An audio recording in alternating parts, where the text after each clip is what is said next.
Good morning सभी को, सुप्रभात। तो आज हम निकल गए हैं अभी फिर सारनाथ के लिए, वाराणसी से।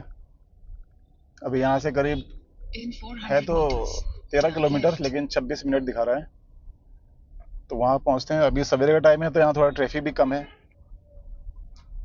जैसे सवेरे का टाइम है अभी 6:30 का। एक तो रास्ते पतले पतले हैं यहाँ के। तो अभी सारनाथ पहुँच के फिर आपसे बात करते हैं। ये देखो, आप इस एज में भी लोग लगे हुए हैं। ये तो मानना पड़ेगा वाकई इनको। इतनी एज होने के बावजूद ये अपना सुबह से मॉर्निंग वॉक करने बाद हम वहाँ आ गए। हमको 2 किलोमीटर पहले पीछे मिली थी ये। और इस एज में भी 70+ ही होगी ये पक्का।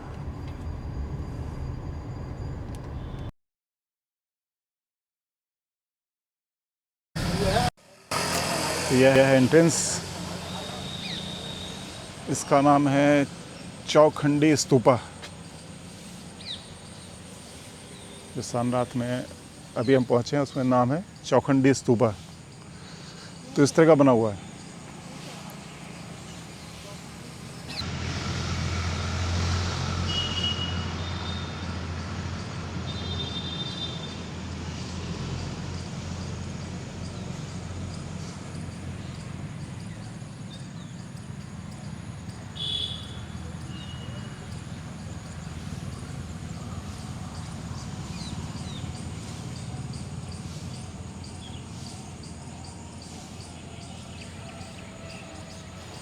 तो फिलहाल अभी हम पहुँचे हैं यहाँ।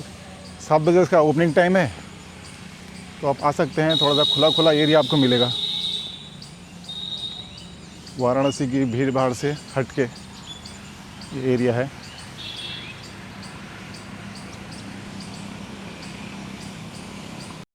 ऐसा माना जाता है कि यह वह स्थान है जहाँ बुद्ध पहली बार अपने 5 साथियों के साथ मिले थे। चौखंडी स्तूपा, इसका निर्माण जो है ये चौथी और छठी शताब्दी के बीच में हुआ था।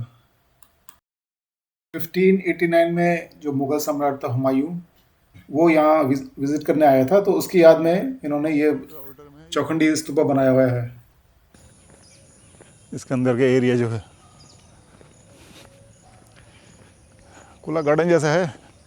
यहाँ पर आके लोग आते हैं घूमने के लिए, मॉर्निंग वॉक, योगासन, वो सब आप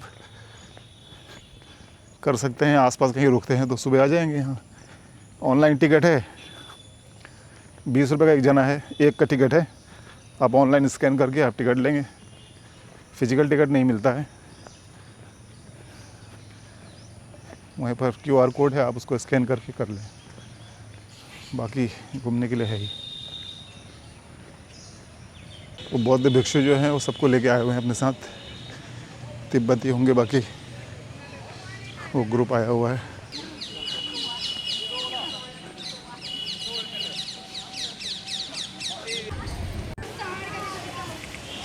ये है बुद्धा थीम पार्क। वो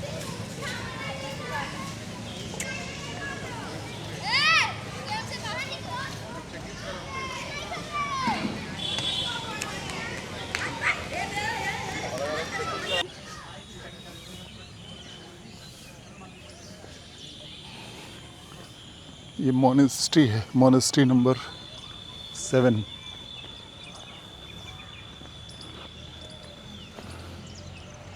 ये जो रिमेन्स हैं पहले के, ये वो जगह है।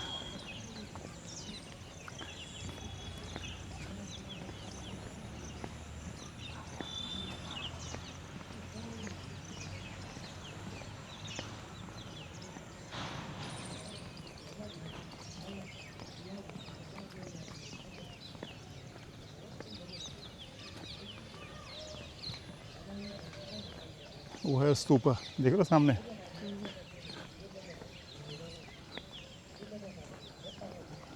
ये पूजा पाठ, ये बौद्धों का पूजा पाठ चल रहा है। यहाँ आते हैं लोग।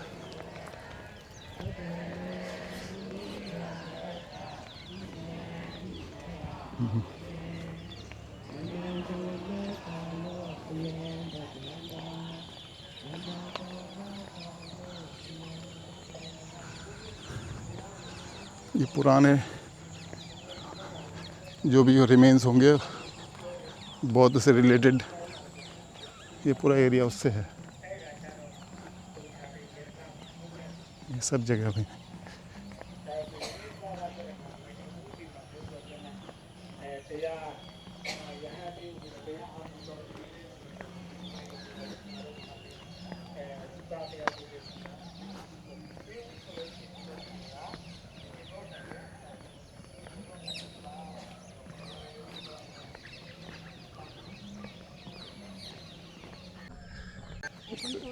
ना ये ले लिया, इसमें से है।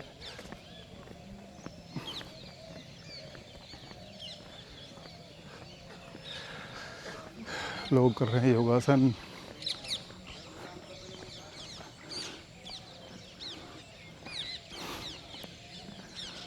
ये सब खुदाई में निकले हुए हैं जितने हैं, ये सब खुदाई में निकले हुए अवशेष।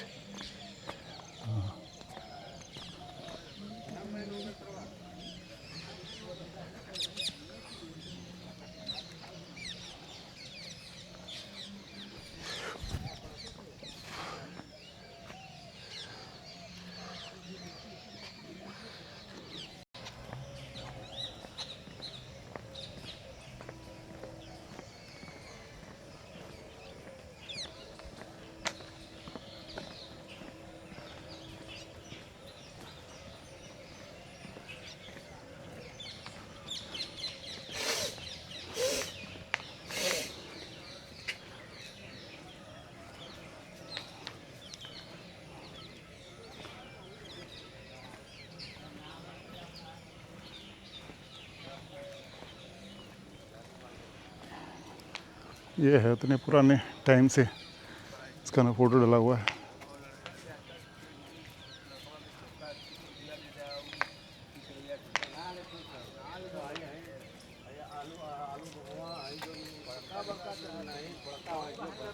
अभी क्या है इसका मेन यहाँ पर है, ये है धमेक स्तूप, इसको बोलते हैं धमेक स्तूप। इस जगह को बुद्ध के प्रथम उपदेश स्थल के रूप में इसका निर्माण किया गया था। से मौर्य राजा अशोक द्वारा 249 ईसा पूर्व में इसको बनवाया गया था।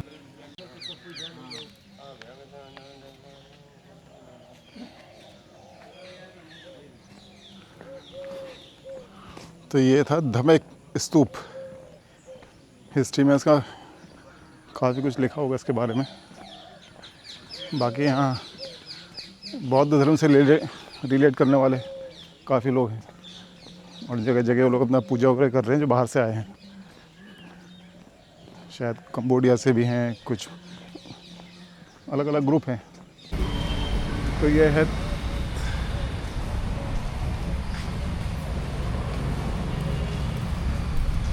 थाई टेम्पल के नाम से है, बुद्धा थाई टेम्पल। देखिए, हाँ हाँ, अच्छा अच्छा, ये फर्स्ट क्लास।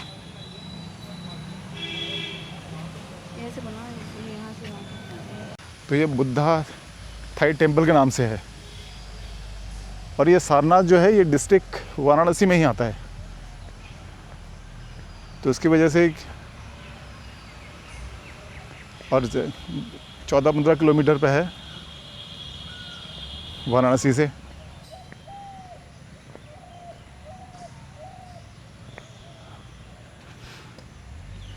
तो ये है, लेकिन सवेरे 8 बजे खुलता है इसका गेट। उससे पहले आप आएंगे तो कोई फ़ायदा नहीं है, लेकिन आसपास के एरिया जा सकते हैं। सब एक ही लाइन से हैं। जो भी चीज़ देखने वाली है सारनाथ की बुद्धा से रिलेटेड सारी एक सीध में है।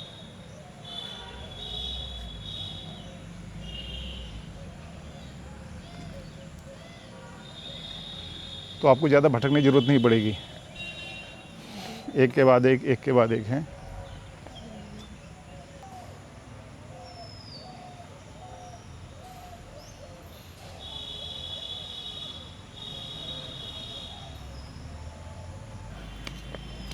ये लाफिंग बुद्धा,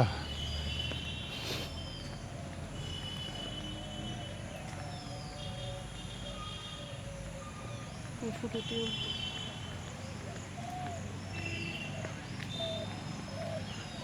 और आज सबसे पहले हमने इंटर किया है गेट के अंदर, तो इसलिए अभी पब्लिक दिख नहीं रही है।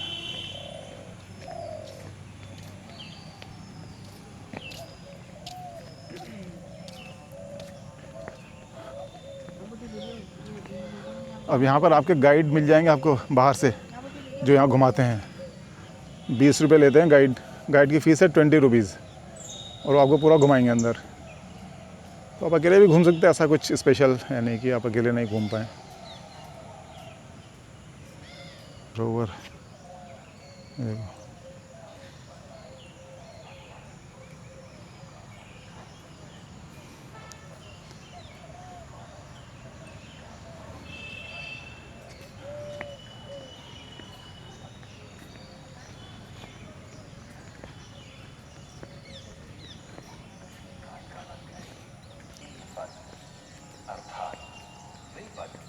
जिनका संगायन किया जा सके। धम्मपद की प्रत्येक गाथा गेय है। ये दुनिया का अकेला ग्रंथ है जिसका विश्व की लगभग हर भाषा में अनुवाद हुआ है।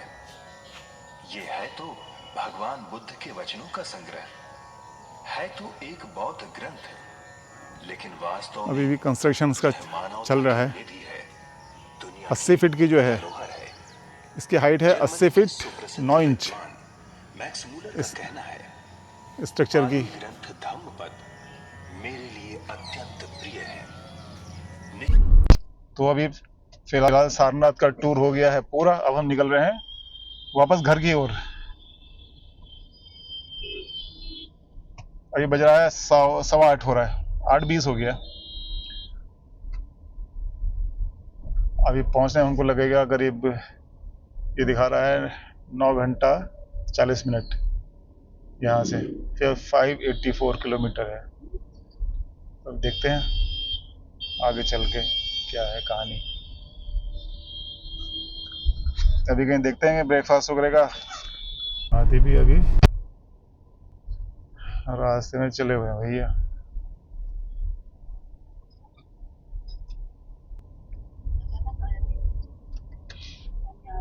ये पिलरों में लगा रखे हैं इन्होंने पेड़ पौधे, छोटे छोटे पौधे, गमले से ने प्लास्टिक के। पानी देने कौन चढ़ता हुआ ये तो पता नहीं, आधे में लगा रखे बस हो गया। ये है वाराणसी का आउटर में से जो उन्होंने बना रखा है फिलहाल। अंदर का तो आपने वीडियो देख ही लिए हैं, और आउटर के ये है वाराणसी से पहले जो है डेवलपमेंट जो किया हुआ है।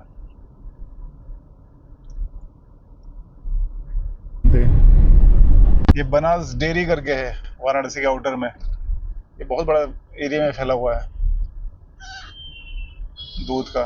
बनास इधर आता होगा, ये बनास ब्रांड वाला अमूल का है, अमूल लिखा है ऊपर।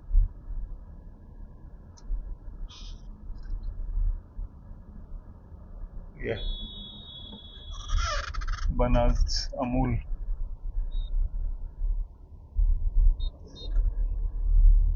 लेकिन काफी बड़े एरिया में फैला है ये।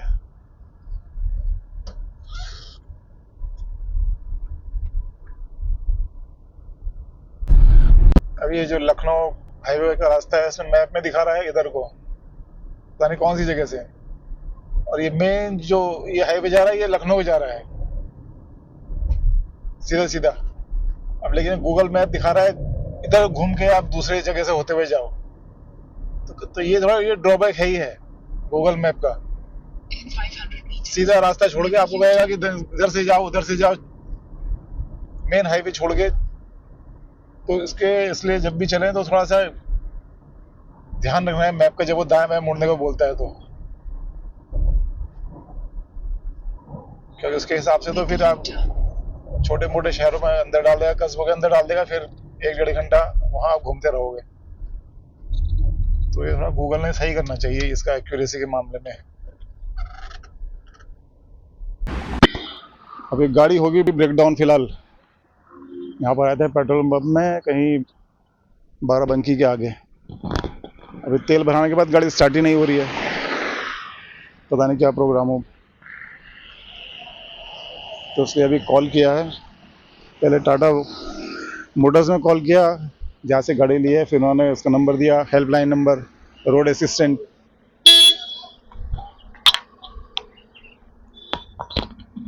तो अभी फ़िलहाल आएंगे वो लोग, अभी कॉल किया है, पता नहीं क्या क्या क्या पंगा है, वो आएंगे तो पता चलेगा।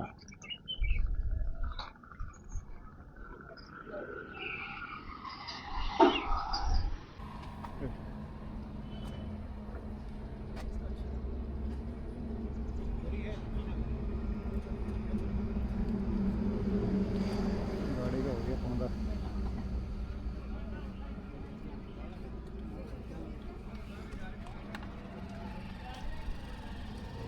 इधर वर्कशॉप वाले लगे हुए हैं, क्या कहते हैं इधर, पेट्रोल पंप वाले, पेट्रोल पंप के ओनर।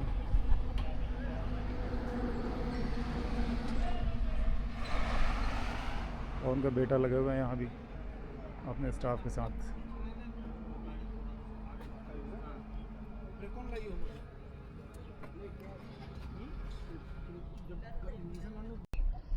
गाड़ी रोकी थी पेट्रोल पंप पर, जियो बीपी का, बाराबंकी में था, हैदरगढ़ करके जगह। और पेट्रोल भरवाया, उसके बाद जैसे चलने लगे गाड़ी स्टार्ट ही नहीं हुई। गाड़ी का खाली स्क्रीन ऑन हो रहे थे, सिस्टम ऑन हो रहा है, लेकिन इग्निशन लेना ही बंद कर दिया गाड़ी ने। तो फिर आधा घंटा वैसे 10-15 मिनट ट्राई करते रहे, फिर टाटा रोड असिस्टेंट उनको कॉल किया, तो एकदम तो होता नहीं है वो सिस्टम कुछ भी है, कौन कहाँ से भी वहाँ से उनको एक जगह से दूसरी जगह कांटेक्ट करते हैं, दूसरा तीसरी जगह कांटेक्ट करते हैं। तो इस बीच बेचारे जो होटल इसका जियो बीपी का जो पेट्रोल पंप के ओनर थे, उन्होंने बड़ी हेल्प की। वो था शायद उनके साथ उनका बेटा था, जो भी होगा साथ में। फिर वो गाड़ी को उन्होंने जंप स्टार्ट करवाया, तो एक बार हो गई, फिर दोबारा ट्राई किया बंद करके, फिर दोबारा रुक गई। तो थोड़ा उसमें टाइम लग गया, करीब अभी बताओ 3 बजने वाला है, मतलब हमको 2 घंटा उधर वहीं फंस के रह गए इसी उसमें। फिर वो अभी आया, अभी हम जब चले हैं उसके जस्ट 10-5 मिनट पहले ही आया, रोड असिस्टेंट वाला जो है वो। अब उनका कहना है कि सेंसर में कुछ प्रॉब्लम हो जाता है, गाड़ी जब लॉन्ग रन पे चलती है, आप गाड़ी बंद करते हैं तो उसके सेंसर ऑन रह जाते हैं, ऐसा कुछ है। और फिर गाड़ी स्टार्ट नहीं होगी जब तक आप जंप स्टार्ट से नहीं कराएंगे। तो ये एक अलग तरह का स्यापा है, क्योंकि गाड़ियों में सब सेंसर आ गए हैं, तो ये प्रॉब्लम भी है। जितना मॉडर्न हो रहा है उसमें कुछ ना कुछ ऐसा ग्लिच आ रहा है जो फिर बड़ी मुश्किल करेगा जंप स्टार्ट के लिए। तो फिर दूसरा गाड़ी होनी चाहिए साथ में, और वो तो अच्छा हुआ उनकी अपनी गाड़ी थी, वो ले आए, उस गाड़ी से जंप स्टार्ट करवाया। लेकिन तो अब देखते हैं, इसको करवाना पड़ेगा वर्कशॉप में कहीं चेकअप इसका। वो गाड़ी वहाँ खड़ी थी और उतने में किसी और ने गाड़ी ठोक दी वर्कशॉप में, ना इधर पेट्रोल पंप पे खड़े खड़े उसने गाड़ी ठोक दी आगे से, उसमें उसके बम्पर में क्रैक पड़ गया। अब उसको चेंज करवाना पड़ेगा। तो कभी कभी ऐसे होता है, बिन बुलाए कहते हैं ना मुसीबत आना, बैठे बैठाए वाला हिसाब हो जाता है, उसकी वजह से लेट हो गए इतना ज़्यादा। अब गाड़ी का यह है कि अब देखते हैं, अब घर पहुंचते पहुंचते रास्ते में कोई प्रॉब्लम ना आए तब ठीक है, बाकी बरेली पहुंच जाएं, फिर 2-3 दिन के बाद जाएंगे उत्तराखंड साइड में। तो फिर वहाँ गाड़ी का बम्पर मैंने बात कर ली है वहाँ उनसे, तो फिर वो चेंज होगा।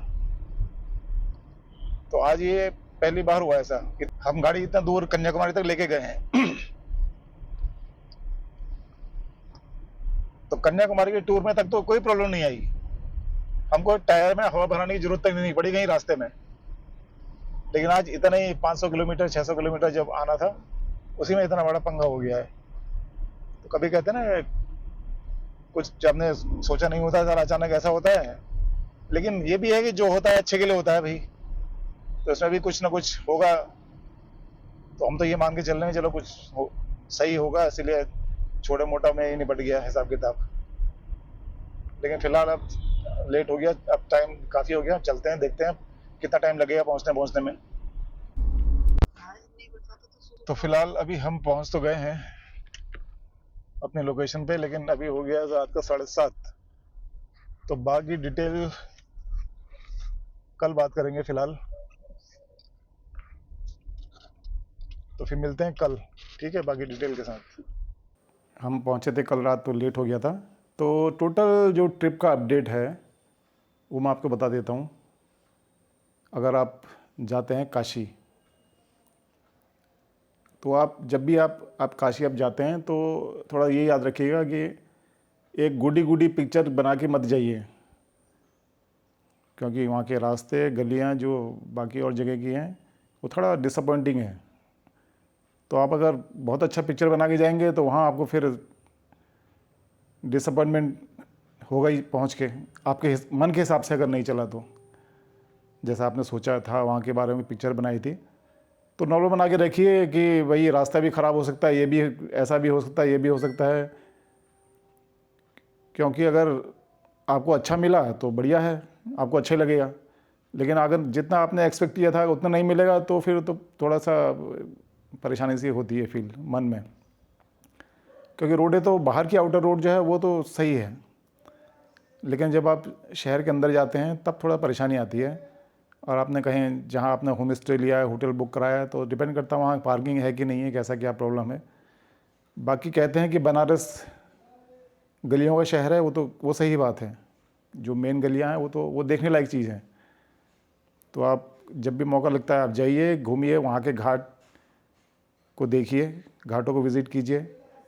कहते हैं कि मोक्ष का शहर भी कहते हैं ना काशी को।